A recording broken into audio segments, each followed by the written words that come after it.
Bonjour à tous et bienvenue sur le plateau de Face au territoire, aujourd'hui sur TV5 Monde en direct avec nos partenaires de Ouest France, de Nice Matin, de France Antilles et du groupe La Montagne ainsi que 20 minutes. Mon invité ce matin, au moment où le Parti Socialiste joue son destin, c'est Jean-Christophe Cambadélis. Bonjour et merci d'être avec nous. Vous êtes l'ex-premier secrétaire du Parti Socialiste. Toujours membre du Parti Socialiste ? Toujours membre du Parti Socialiste, oui.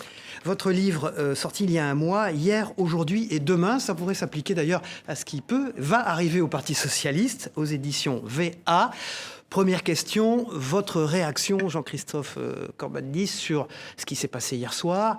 Et est-ce qu'au fond, tout cela peut-il être inversé par un vote des militants ou par un Conseil national qui a lieu ce soir ? Bien, normalement, les statuts indiquent que ce sont les militants qui votent. De tout temps, il y a une convention dans notre vocabulaire sur un article de notre règlement intérieur qui est le 5.2, 5.5.2, 5.2.5, enfin ça dépend les versions. Il y a une convention où les militants votent. Mais visiblement, la direction du Parti Socialiste a préféré le Conseil national qui lui semble le plus sûr. Mais même là, on voit monter partout dans les fédérations l'opposition à cet accord sur le fond. Et puis aussi l'opposition, il faut bien le dire, par rapport à ce qui est octroyé au Parti Socialiste comme circonscription. Je voyais par exemple dans l'Est de la France des responsables dire on a bataillé pendant 5 ans et aujourd'hui on nous dénie le droit de se présenter. Il y a une petite chance pour que ça n'aille pas jusqu'au bout. Petite chance que le Conseil national, qui pourtant construit autour d'Olivier Faure, il a choisi chaque candidat de sa majorité, chaque membre de sa majorité.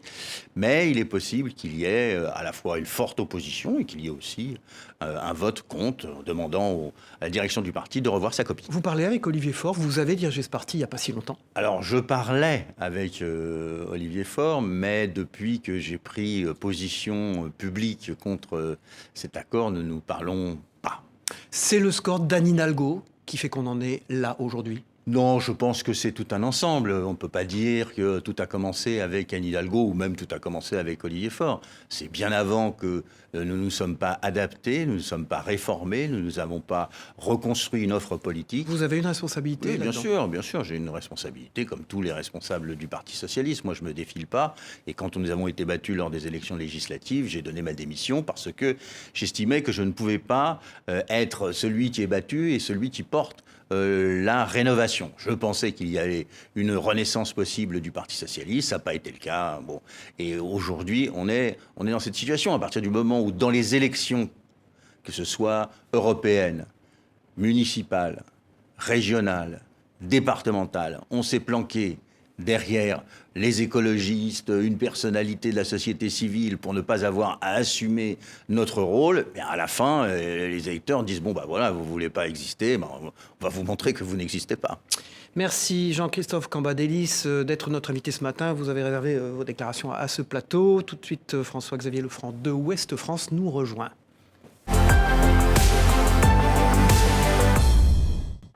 Bonjour François-Xavier Lefranc, merci d'être avec nous ce matin. Alors, qu'advient-il du parti de Jaurès ? Bonjour Jean-Christophe Cambadélis. Alors, on va parler du Parti Socialiste et de ce qui se passe en ce moment. Mais d'abord une question. L'élection présidentielle nous remet sous les yeux une réalité. C'est que les gens qui ont du mal aujourd'hui dans leur vie quotidienne, ceux qui se sentent déclassés, se tournent majoritairement vers le Rassemblement national, c'est-à-dire vers l'extrême droite. Alors, on se dit que Jaurès doit se retourner dans sa tombe s'il voit cela. Comment expliquer que dans une élection nationale, le Parti Socialiste paraisse si éloigné de ces gens-là ? Alors d'abord une constatation, l'élection présidentielle a une apparence de 3 blocs, qui sont Marine Le Pen, le président de la République et Emmanuel Macron et Jean-Luc Mélenchon. Mais il a une réalité que vous avez décrite, c'est d'un côté les libéraux et de l'autre les nationalistes, qui sont le débouché d'une espèce de colère sociale que la gauche n'arrive pas à capter. Pourquoi ?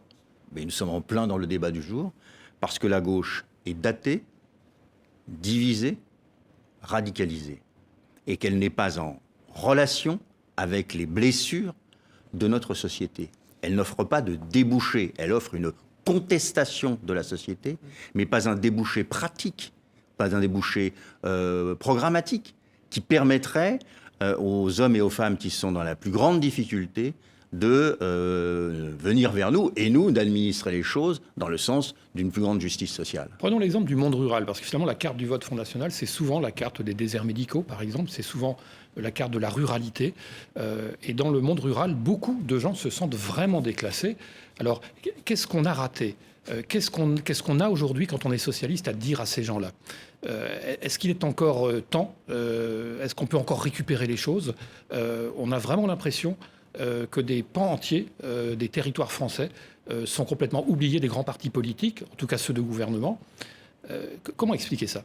Alors, vous avez raison, d'abord il est toujours temps de s'adresser à ceux qui nous envoient un message, parce que quelque part il y a un message derrière ce vote. Je pense que ce que nous avons raté, c'est l'aménagement du territoire. C'est-à-dire que nous sommes tous des jacobins. Prenez tous les dirigeants politiques sont jacobins. Ils ne conçoivent la politique qu'à partir de Paris. Donc il faut repartir des territoires. Bien sûr, il faut repartir des territoires. Il faut une nouvelle vague de la décentralisation. Il faut rapprocher la décision publique. C'est dans la culture française, Jean-Christophe Cornapelle. Non, mais s'il y a une vraie révolution, elle est là. Et il y a une révolution institutionnelle, parce que le Parlement, aujourd'hui, n'est plus acteur de la vie politique. Et il y a une révolution à faire en faisant une deuxième étape ou une troisième étape de la décentralisation et en permettant à nos concitoyens d'être acteurs de leur territoire. Et je termine une seconde. Et après, il y a un grand débat sur les services publics. Honnêtement, c'est le grand bilan de la vague libérale qui a été celle qui a envahi la France. On a réduit les services publics, particulièrement dans les zones rurales et suburbaines, et on le paye aujourd'hui. Alors justement, le Parti socialiste était au pouvoir il n'y a encore pas longtemps, il y avait une réforme des régions. Est-ce qu'on n'a pas, alors on ne refait pas l'histoire, mais est-ce qu'on n'a pas raté une occasion historique là, de réellement donner plus de pouvoir aux régions ? On le dit souvent, quand on additionne les budgets des régions françaises, on a à peine celui de la Catalogne, comme si on ne faisait pas confiance. C'est ce que vous avez dit, on ne fait pas confiance au territoire. Finalement, le pouvoir très centralisé a peur de la diversité du pays. C'est un peu ça, non ? Et bien sûr, c'est cela. C'est culturel, hein, c'est la culture française, à savoir une culture très jacobine, encore une fois, très centralisée, très administrée. On ne conçoit la politique... Regardez l'engouement pour la présidentielle. C'est-à-dire que c'est l'homme ou la femme qui décide pour le pays. Aujourd'hui, le pays, il y a la question de la gauche et du Parti socialiste, évidemment, mais le pays est suspendu à la décision du président de la République de nommer son Premier ministre. Ce n'est pas l'Assemblée nationale, même si elle va être renouvelée, qui le fait. Et donc, on a une centralisation absolue, et en plus de cette centralisation, on a une administration centralisée absolue. On l'a vu, et les Français l'ont vu sur l'affaire du Covid. Comment la France s'est trouvée d'un seul coup démunie parce que pas de CAX, parce que pas de tests, parce que pas de lit, etc. Et ceci est visible dans tous les domaines. Et là, nous avons fait fausse route pendant des décennies. Alors, le Parti socialiste, à l'initiative de François Hollande, a fait une loi de décentralisation. Mais nous sommes restés à mi-chemin. Nous n'avons pas été jusqu'au bout dans la déconcentration des pouvoirs, les questions fiscales. Un peu d'histoire. Avant 1981, il y avait eu 1977, la grande victoire des socialistes au municipal. Il y a encore aujourd'hui beaucoup d'élus locaux socialistes. Il y a beaucoup de maires socialistes qui gèrent notamment des grandes villes et qui le font plutôt bien, qui sont réélus. Comment expliquer qu'il y a cet ancrage dans la gestion municipale qui semble encore aujourd'hui une vraie réalité, une force pour le PS, et l'incapacité que semble donner le PS à penser l'avenir du pays dans son ensemble et dans sa diversité. Et une forme d'invisibilité nationale, pour aller dans le sens de François-Xavier Lefranc. Le problème du Parti socialiste, c'est que c'est un corps sans tête. C'est-à-dire qu'il ressemble à la SFIO des années 60-70. Avant Mitterrand. Avant Mitterrand. C'est-à-dire que nous avons des représentants dans les collectivités locales qui sont plébiscités à chaque élection, en même temps qu'il y a des reculs petit à petit, hein, c'est évident. Mais quand il s'agit de traduire ce qu'eux, ils font pratiquement, Nous ne pouvons pas le faire. J'ai souvenir de cela. Moi, j'avais essayé de faire en sorte que dans le bureau national du Parti socialiste, il y ait des maires de grandes villes. Alors, ils n'ont pas le temps. Soyons clairs. On l'a vu aussi avec Anne Hidalgo. Il y avait cette belle idée d'une équipe des maires de France. Mais ils n'ont pas le temps de venir à Paris, de participer à l'activité. Donc, petit à petit, le sommet du Parti socialiste s'est distendu ou dégagé ou a pris sa distance par rapport aux grands élus. Qu'est-ce qu'ils font, les grands élus? Quand ils voient à Paris et qu'ils voient ce qui se fait à Paris, ils ont l'impression de ne pas être dans le même parti, fondamentalement. Et ils disent, mais ça, c'est des trucs parisiens, c'est pas ce qui représente le pays profond. Alors, il manque peut-être de grands élus. Est-ce qu'il ne manque pas aussi de paysans, d'ouvriers, de gens de la vraie vie? Alors, je ne veux pas dire que les élus ne sont pas des gens de la vraie vie, mais est-ce que ce qui manque au Parti socialiste, et sans doute à plein d'autres partis, c'est d'être véritablement représentatif de la société française? Tout à fait, parce que petit à petit, notre formation politique, le PS, les écologistes, même le Parti communiste, sont devenus des partis de centre urbain. Ils ne maillent plus ni les banlieues, ni les quartiers, ni le suburbain, les paysans, etc. Et donc, vous n'avez plus, il y en a quelques-uns, n'exagérons pas, mais vous n'avez plus cette représentation à la direction du Parti socialiste. Et donc, cette préoccupation, la préoccupation des élites de gauche est une préoccupation de centre urbain. C'est pas une préoccupation de la totalité de la société. C'est ça la grande réforme qu'il faut introduire dans le socialisme français. Le PS se serait quelque part embourgeoisé? C'est pas, oui, embourgeoisé dans le sens où la volonté de transformer le monde et de transformer la société n'est plus aussi prégnante que dans les années 60 et les années 70. Mais en même temps, la société a changé et aujourd'hui, il faut être responsable dans la transformation.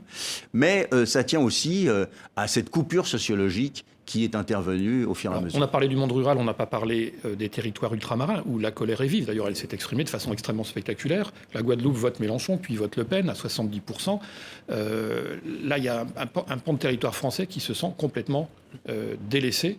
C'est quand même inquiétant pour la solidité de la nation. Oui, c'est très inquiétant parce que là, on a une manifestation brutale de la répression brutale qui est intervenue sur la Covid et qui a donné l'impression à nos concitoyens qu'ils étaient sous le talon de fer d'une puissance coloniale. C'est Jean-Christophe Cambadélis, l'ex-premier secrétaire du Parti socialiste, qui est notre invité ce matin. On va regarder et écouter Chaunu, qui est un dessinateur bien connu et collaborateur de Ouest France, qui a une question à vous poser sous forme de dessin. C'est la tradition de cette émission. Jean-Christophe Cambadélis. Comme Michel Sardou, vous chantez « Mitterrand, relève-toi », ils sont devenus fous. Alors, c'est vrai que Jean-Luc Mélenchon, c'est un peu le boa constrictor du livre de la jungle, et il est arrivé à ses fins. Alors la question que je pose, elle n'est pas sur le monde politique, mais sur le monde médiatique, qui traite différemment Marine Le Pen et Jean-Luc Mélenchon, surtout quand il s'agit des liens avec Vladimir Poutine. Alors oui, c'est vrai. Jean-Luc Mélenchon a eu des sorties, comme il y en a le secret, en soutien de Poutine. Je me souviens qu'il avait dit il va régler ça en quelques jours. Et qu'il était au départ dans une étrange attitude qui visait à mettre sur le même plan l'agresseur Poutine et les défenseurs, à savoir l'OTAN. Mais il le fait avec un anti-impérialisme qui est classique dans une certaine partie de la gauche. Il le fait en référence avec les latino-américains qu'il aime particulièrement. Il y avait cette image sur le Venezuela et Cuba. Et on a, vis-à-vis de lui, une certaine distance que l'on n'a pas vis-à-vis de Marine Le Pen. Il a oublié qu'il a été ministre ? Jean-Luc Mélenchon ? Oui. Il a été ministre dans, disait-il, le gouvernement le plus à gauche de la planète, qui était celui de Lionel Jospin. La une de Ouest France, François-Xavier Lefranc. Eh bien, la une de Ouest France, c'est division au Parti socialiste. C'est aussi un éditorial sur le 9 mai, l'anniversaire de la capitulation de l'Allemagne, un triste anniversaire qui nous rappelle qu'au port de l'Union européenne, il y a la guerre. Donc est-ce qu'il faut aujourd'hui affaiblir l'Union européenne ou la renforcer? C'est un des sujets qui est en discussion aujourd'hui au sein du Parti socialiste, avec les échanges qu'il y a au sein de la gauche. Oui. Après l'accord, les divisions, c'est votre titre. Il est clair qu'une grande partie du Parti socialiste, même ceux qui ont du bout des lèvres accepté l'accord, sont très hostiles à l'orientation sortiste de l'Europe de Jean-Luc Mélenchon. Dire qu'il ne faut pas respecter les traités dans le parti de Jacques Delors, de François Mitterrand, de Michel Rocard, de Lionel Jospin et de François Hollande, là, franchement... Monsieur Orban doit bien rigoler en entendant ça. Bah oui, parce qu'on ne peut plus protester contre Monsieur Orban, puisqu'on dit la même chose que lui, au moins dans la forme. Le fond est évidemment différent. Jean-Christophe Cambadélis, c'est notre invité ce matin. Dans un instant, Denis Caro, le directeur des rédactions du groupe Nice Matin. Merci, François-Xavier Lefranc. Bonjour Denis Caro. Bonjour. Merci d'être avec nous. Dans un instant, nous allons interviewer notre invité, Jean-Christophe Cambadélis. Mais tout de suite, notre partenaire du groupe La Montagne Centre-France. Cette semaine, c'est le populaire du centre, depuis Limoges, dans la Vienne. Et c'est Sébastien Dubois qui a une question à vous poser, Jean-Christophe Cambadélis. Jean-Christophe Cambadélis, bonjour. Depuis le début de la semaine, vous êtes opposé aux discussions de la direction du PS avec les Insoumis sur la question européenne, mais aussi sur un enjeu plus politique. Aujourd'hui, quelle alternative existe-t-il à ces discussions? Y en a-t-il encore? Ou êtes-vous condamné à devenir finalement une force alliée à la République En Marche, dont certains chez vous partagent la ligne social-démocrate? Alors moi, je suis sur une position de refondation de la gauche, pas de la gauche de gouvernement. Vous avez été contacté par Emmanuel Macron ou ses équipes? Non, bien sûr que non. Je ne suis pas dans la majorité présidentielle et je ne suis pas dans l'opposition mélenchoniste. Je suis dans l'idée qu'il y a un chemin populaire, social-démocrate, ouvert, réformiste de gauche, transformant la société de manière responsable, et c'est celui du Parti socialiste. Mais pour cela, il faut totalement se refonder. Denis Caro. Jean-Christophe Cambadélis, on va parler de ce chemin que vous évoquez, mais avant tout, une question très simple. Le Parti socialiste est mort? Le parti d'Épinay, c'est-à-dire celui qui a été fondé en 1971 par François Mitterrand, est mort. Et d'ailleurs, c'est assez étonnant, parce qu'il est mort, on le voit bien, et c'est au moment où il meurt qu'il renoue, soi-disant, avec l'alliance à gauche. Mais quand François Mitterrand faisait stratégiquement l'alliance à gauche, c'était pour dominer le Parti communiste, pas pour être dominé par le Parti communiste. Et là, aujourd'hui, c'est, voilà, on n'est plus rien, on a 25 sièges à défendre et peut-être 4-5 à gagner, et pour cela, on accepte tout et n'importe quoi. Donc, qu'est-ce qu'il faut faire aujourd'hui? Il faut tout mettre à plat et refonder un nouveau parti, repartir de zéro. Je le pense qu'il faut une refondation profonde du Parti socialiste. Il faut une nouvelle formation qui pourrait s'appeler autrement que Parti socialiste. Après, il y a un débat, faut-il garder le nom socialiste ou pas? Bon, c'est pas le sujet important. Mais c'est un parti qui doit changer de stratégie. Il ne doit plus être simplement le parti des salariés, il doit être le parti de toute la société. Il doit, c'est ma perspective, il doit s'inspirer du SPD en Allemagne. C'est-à-dire un parti à la fois populaire et social-démocrate. C'est ça l'avenir de notre famille politique. Ce n'est pas de ressembler à Maduro, c'est de ressembler au Parti social-démocrate allemand. Est-ce qu'il y a une place pour ça? Une place entre le bloc macroniste et la gauche radicale? Alors, il y a une place à partir du moment où on cherche à la conquérir. Il y a une place parce que on sait que le bloc autour d'Emmanuel Macron va se fissurer, va s'interroger sur la suite, et il s'interrogera. Pour le moment, il ne se fissure pas. Non, mais il va, j'ai bien dit, il va se fissurer. Pour l'instant, il ne se fissure pas, mais c'est quelque chose qui est inscrit. On voit bien d'ailleurs les débuts de contradiction entre M. Édouard Philippe et la direction de LREM. Et Emmanuel Macron ne se représentera pas. Et il est aussi probable, pas sûr, mais probable, que Mélenchon ne se représente pas. Donc, si vous réfléchissez un peu plus loin que le moment présent, vous vous dites que ce gouvernement et ce pouvoir va être confronté à la stagflation, que ceci va avoir des conséquences dans le pays, S'il n'y a pas une force qui est capable de donner une réponse à gauche, Vous voulez nous dire qu'il y a irons... un espace politique Oui, ben qui c'est ça. va arriver. Mais il faut le construire aussi. Il faut qu'il y ait une offre politique qui permette de le faire et qu'il y ait des gens, des jeunes, etc., des femmes, des gens issus des quartiers qui soient capables de porter cette Et autour de quelle ligne politique il doit s'articuler? J'étais en train de vous expliquer que l'histoire du Parti socialiste, c'est la défense des salariés. Bien. L'histoire du SPD, c'est la défense de la société. Dedans, il y a les salariés, mais il y a l'intérêt général.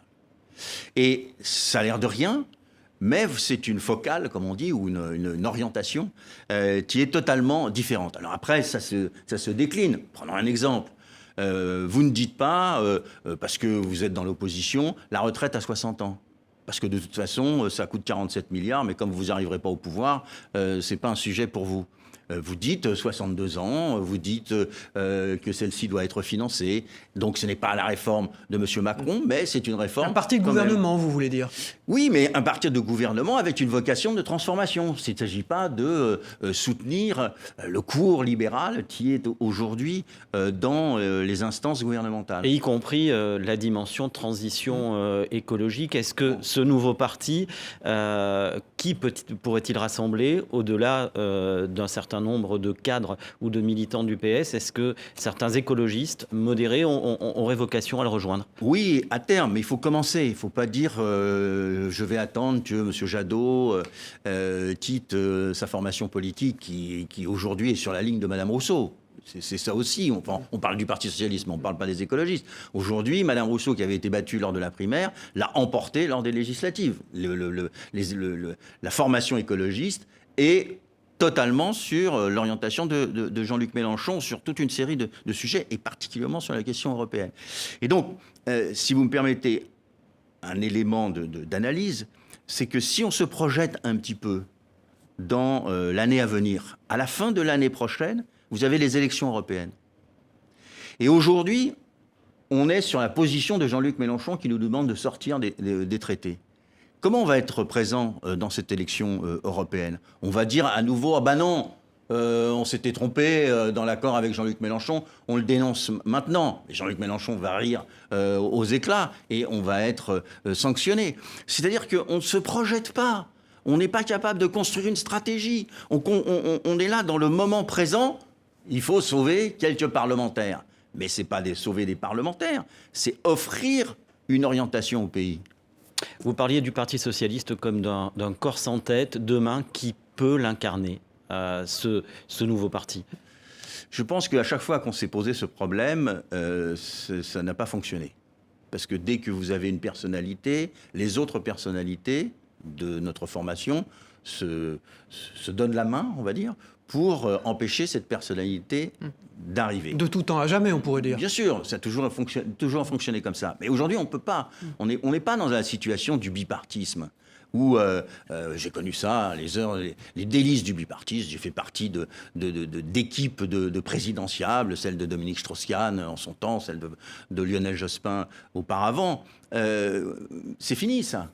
Il faut construire une offre politique, il faut construire une démarche. À partir du moment où on l'a construit, une personnalité peut le faire. Il faut prendre l'exemple du Parti socialiste, qui a rompu avec la SFIO grâce à Pierre Mauroy, qui a fait le nouveau Parti socialiste, et qui, après avoir fait le nouveau Parti socialiste, 2 ans plus tard, a fait le Parti d'Épinay, avec François Mitterrand. C'est la même démarche aujourd'hui. Alors demain, il y aura 10 ans, jour pour jour, que François Hollande était élu président de la République. On voit où le Parti socialiste en est aujourd'hui. Est-ce que François Hollande aurait dû intervenir plus tôt pour éviter le naufrage? C'est-à-dire que le naufrage a commencé de son vivant, si je puis dire. C'est peut-être le point de départ. Le point de départ, c'est le conflit infernal que j'ai vécu de manière quotidienne entre les frondeurs, qui sont aujourd'hui à l'initiative autour d'Olivier Faure, les frondeurs, comme Laurent Baumel ou d'autres, et puis ceux qui ont extrémisé la position social-démocrate que voulait incarner François Hollande, en la faisant passer dans le social-libéralisme et en disant de toute façon c'est incompatible. Donc dans ce schisme a commencé le résultat de l'élection présidentielle de 2017.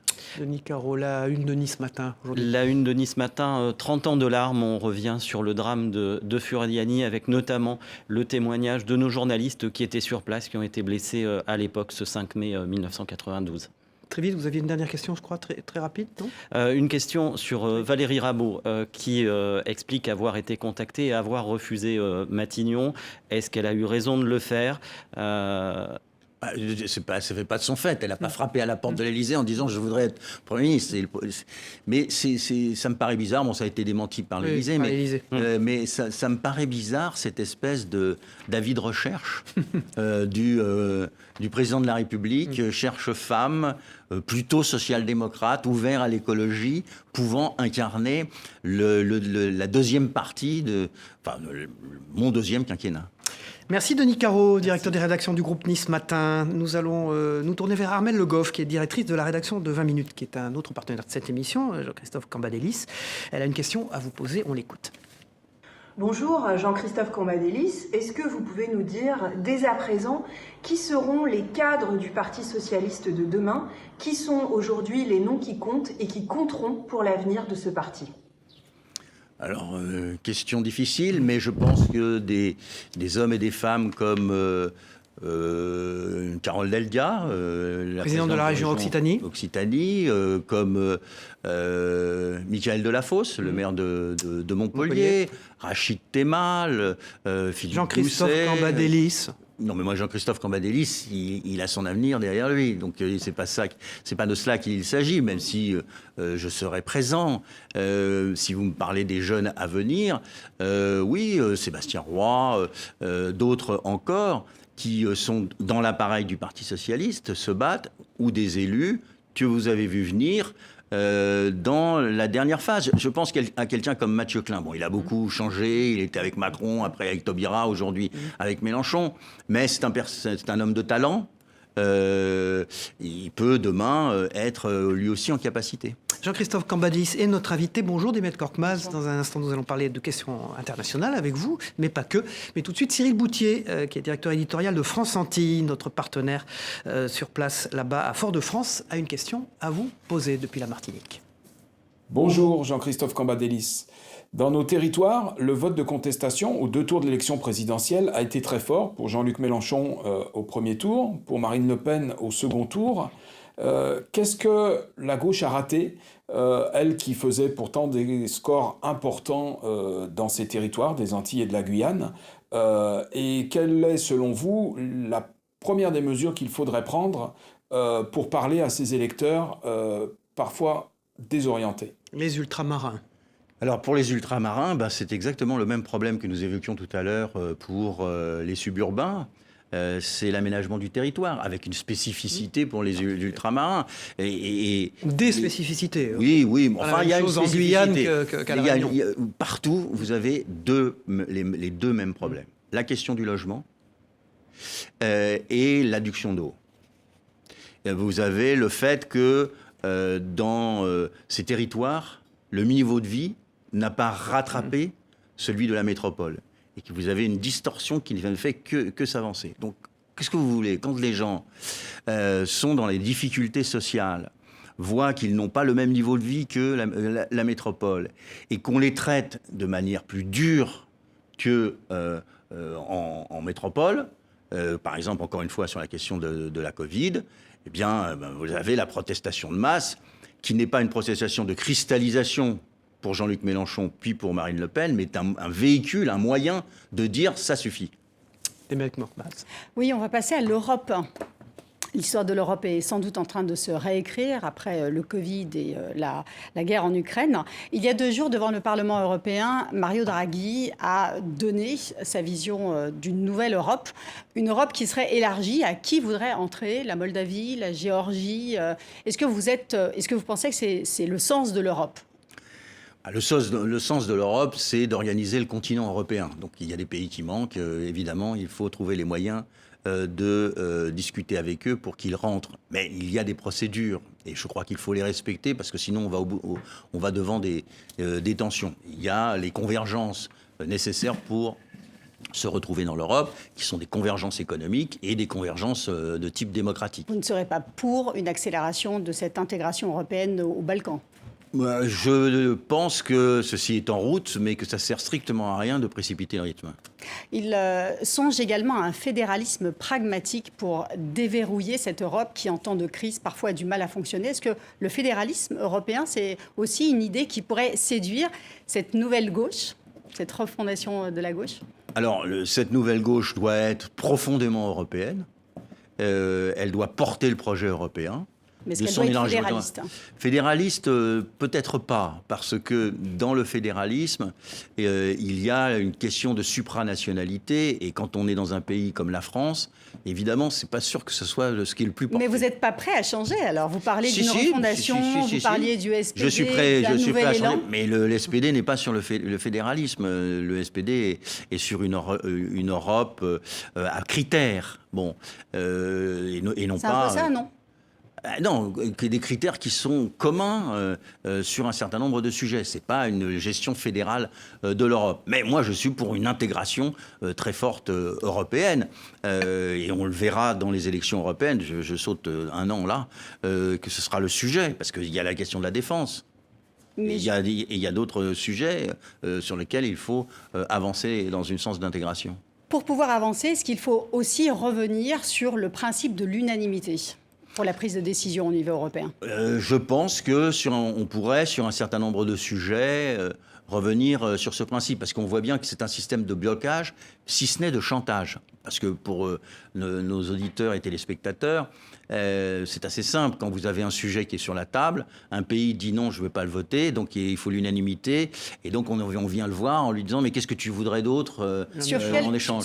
Dans quel domaine, par exemple? D'abord dans le domaine économique. Ça me semble essentiel. Je veux bien que dans le domaine militaire et dans le régalien, il faut quand même qu'on ne nous embarque pas dans des aventures.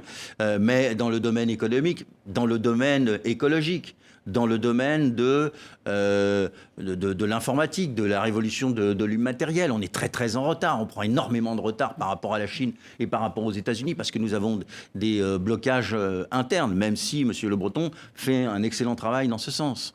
La semaine dernière, le patron de Frontex a démissionné de manière un peu fracassante. Que doit être la nouvelle politique migratoire de l'Europe? D'abord, le débat n'est pas sur la politique migratoire, le débat est sur une agence ou pas, c'est-à-dire comment... Quelles sont en tout cas ces missions? Voilà, quelles missions? Tout le monde voit bien qu'il y a un problème migratoire et que celui-ci va aller être de plus en plus fort, d'autant plus que, avec le résultat de la guerre en Ukraine, nous allons avoir des prix du blé qui vont flamber dans tout le Maghreb et dans tout le Machrek, et donc dans l'Afrique noire, et donc à nouveau des mouvements de population. Qu'est-ce qu'il faut faire face à ça? Alors, ce qu'il faut faire, c'est avoir des principes clairs, ne pas accepter, comme l'a fait Mme Merkel, d'un seul coup, 800 000 ou 1 million de Syriens qui traversent l'ensemble de l'Europe et qui, sur cette base-là, font monter les nationalistes à un niveau invraisemblable, mais ne pas être aussi sur la position des nationalistes qui disent mettons des fers barbelés tout au long de l'Europe. Donc, il y a d'abord la nécessité d'assécher les mouvements, ensuite d'avoir ce qu'on appelle des hotspots, c'est-à-dire des lieux dans un certain nombre de pays limitrophes pour accueillir les migrants. Mais c'est ce que l'Europe a déjà fait avec la Turquie, et pourtant on a bien vu que c'était aussi un levier... Non, c'est pas ce qu'on a fait avec la Turquie. On a négocié avec la Turquie contre beaucoup d'argent que ces derniers s'occupent des migrants. On l'avait fait avant avec M. Kadhafi. C'est pas une solution. C'est d'abord assécher les problèmes, puis les contenir, puis les intégrer, et ceux qui ne peuvent pas être intégrés, les reconduire. Donc ma théorie, c'est bien accueillir, bien reconduire. Assécher, c'est-à-dire c'est l'aide à tout point de vue des pays d'Afrique et du Maghreb pour que il y ait et nous y avons intérêt. C'est ça que je comprends pas. Nous avons intérêt à augmenter le niveau de vie. Vous savez, le problème de l'Europe, c'est que on a un énorme problème sur la migration, pour ceux qui viendraient du Sud, mais on n'a pas de politique euro-méditerranéenne. Et si l'Europe veut aujourd'hui être au cœur des préoccupations des Européens, c'est une politique européenne. Et la politique africaine, on a bien vu ces derniers temps un sentiment anti-français se développer énormément dans les pays d'Afrique francophone. Est-ce que le Parti socialiste a aussi un peu sa responsabilité dans ce sentiment anti-français ? Le Parti socialiste ne peut pas avoir toutes les responsabilités sur tous les sujets, même s'il a une part de responsabilité. Mais je crois honnêtement... Est-ce que dans cette refondation du Parti socialiste, est-ce qu'il y a aussi matière à revoir sa politique africaine ? Bien sûr, c'est évident, mais la politique méditerranéenne, comme la politique africaine, il faut la revoir dans un sens de plus de coopération. Mais les présidents et premiers ministres de gauche ont été un peu quand même dans ce sens. Merci Demet Korkmaz, journaliste à TV5 Monde. Jean-Christophe Cambadélis, Martine Aubry appelle à valider l'accord entre le Parti socialiste et les Insoumis là, dans un communiqué il y a quelques minutes. Ça vous étonne ? Non, ça ne m'étonne pas à partir du moment où Olivier Faure avait fait un point de fixation dans la négociation avec la France insoumise de la circonscription de M. Vico, qui est un très proche de Martine Aubry. Vous voulez dire que c'est de la tambouille interne, ça ?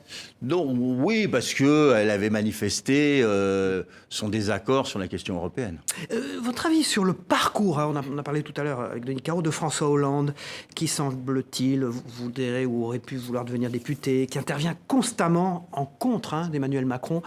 Votre analyse sur François Hollande, que vous connaissez bien, vous avez fait sa campagne et vous avez été premier secrétaire du Parti socialiste sous son mandat. Comment vous voyez François Hollande aujourd'hui, vous ? D'abord, François Hollande se désole de la situation de sa propre formation politique. Mais est-ce qu'il pèse au fond ? Est-ce que sa parole porte ? Je crois, parce que sinon on l'inviterait pas. Vous croyez ? C'est bizarre, vous croyez ? Mais parce que on n'a rien pour le... Il n'y a pas d'éléments qui nous permettraient de mesurer. L'accord qui s'est signé, par exemple, il était non, mais contre. Ça veut pas dire que c'est lui qui décide pour les uns et les autres. La plupart des dirigeants politiques actuels du Parti socialiste ne prennent pas leurs ordres chez François Hollande. Mais François Hollande est un ancien président de la République. De ce point de vue-là, il faut le respecter. Moi, je le respecte. Je ne suis pas de ceux qui, comme Olivier Faure dit, qu'il a trahi la gauche. C'est pas ma vision. Sur quoi ? Il faudrait nous dire sur quoi. Mais je pense que François Hollande est assez maltraité par le président de la République. Le président de la République est plus aimable, on va dire. Il devrait lui confier une mission. Oui, voilà, il est plus aimable, entre guillemets, dans ce club des anciens, très fermé, des anciens présidents de la République avec Nicolas Sarkozy, qu'avec François Hollande, dont il a été le collaborateur. Et je crois qu'il y a là une petite tension qui nécessiterait, dans ce deuxième quinquennat, qu'elle soit soulevée. Jean-Christophe Cambadélis, allez-vous créer un nouveau parti ? Moi, je le souhaite, mais ça ne se décrète pas. Je crois que le Parti socialiste, dans son prochain congrès, alors j'ai une position radicale, puisque j'ai dit qu'il fallait qu'il s'autodissolve, crée une nouvelle formation politique. Parce que le débat est assez simple. S'il ne le fait pas lui-même, est-ce que vous oui, s'il ne le fait pas lui-même, à ce moment-là, oui, j'essaierai de rassembler des partisans pour le faire. Parce que je ne suis pas sur l'orientation de Jean-Luc Mélenchon, qui nous propose de sortir de l'Europe, de sortir de l'OTAN, de sortir de l'OMC. Vous vous rendez compte, l'article 47 de son programme. L'Organisation mondiale du commerce. L'Organisation mondiale du commerce, c'est-à-dire que nous serions avec la Corée du Nord et deux autres pays, c'est tout. Sortir de l'OMC, personne n'en a parlé jusqu'à présent. C'est pas possible, on peut pas être sur cette orientation-là. Il faut avoir une gauche de principe, de valeurs, de transformation, qui soit Et les élections européennes sont le temps idéal politiquement pour créer ce nouveau parti ? Ah oui, je pense que les élections européennes seront un moment important pour soit faire ce nouveau parti, parce que le Parti socialiste aura décidé de se dégager de l'intégration au mélenchonisme, soit de créer les conditions d'une nouvelle formation politique. Donc vous avez une stratégie ? Ah oui, il me semble, oui. Vous avez un nom pour ce nouveau parti ? Non. Vous y avez sans doute songé. J'ai dit comme cela, quand on m'a posé la question, que je voyais bien un mouvement populaire social-démocrate. Alors, pas le mot socialiste dedans, on a compris. Si, ça peut être... Mais on ne va pas bloquer le débat sur le marketing. Cette nouvelle formation, ils décideront, on décidera de ce qu'elle sera. Mais avant... il faut faire obstacle à l'accord, il faut défendre les socialistes libres, c'est-à-dire ceux qui se maintiendront dans ces élections législatives. Et puis après, il faut aller au congrès du Parti socialiste et trancher ce désaccord stratégique. C'est pas la première fois dans l'histoire de la gauche qu'il y en a. Hier, aujourd'hui et demain, au fond, c'est tout un programme d'un futur parti. Merci Jean-Christophe Cambadélis, ex-premier secrétaire du Parti socialiste. On se retrouve jeudi prochain, bien sûr, dans Face au territoire, avec nos partenaires de Ouest France, de Nice Matin, de 20 minutes, de France Antilles et du groupe La Montagne. Au revoir à tous et bonne journée. Merci à vous. Merci Jean-Christophe Cambadélis.